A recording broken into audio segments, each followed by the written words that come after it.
Welcome to Hidden History, where we uncover the stories they never wanted you to hear. Today, we journey into America's quiet empire built with guns, gold, and bananas.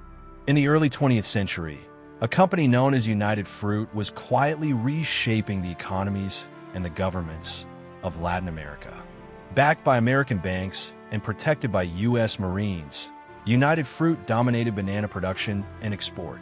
It paid low wages, owned massive tracts of land, and installed infrastructure to move only one thing: bananas for export.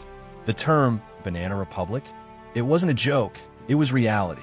Honduras, Nicaragua, Guatemala all became pawns in a global fruit trade enforced by bullets.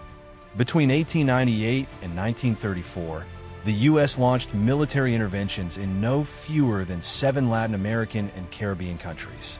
The official reason? Stability. The real reason?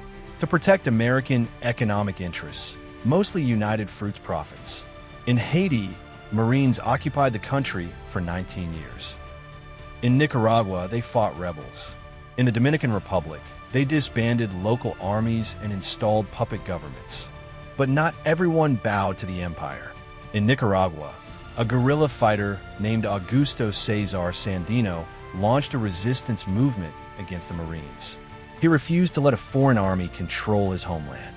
Though branded a terrorist by the U.S., Sandino became a national icon. In Haiti, thousands resisted the occupation, but their stories were buried and their voices silenced.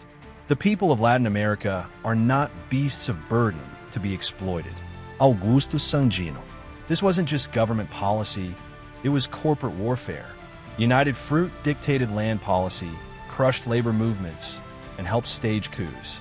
In exchange, they provided the U.S. with strategic leverage, tropical resources, and influence across the hemisphere.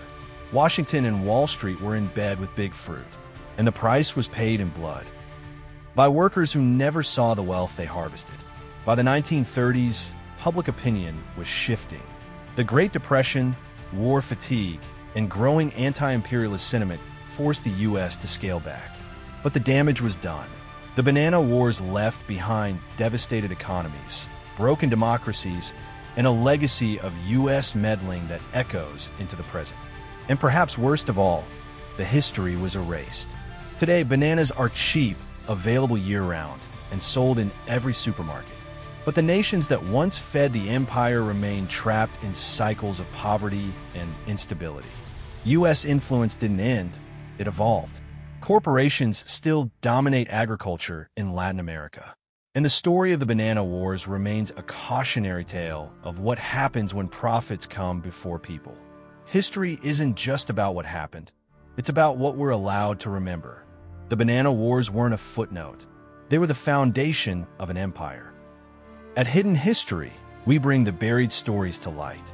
If this episode opened your eyes, subscribe, like, and share. Leave a comment with what story you want us to uncover next. Let's make sure these forgotten wars are never forgotten again.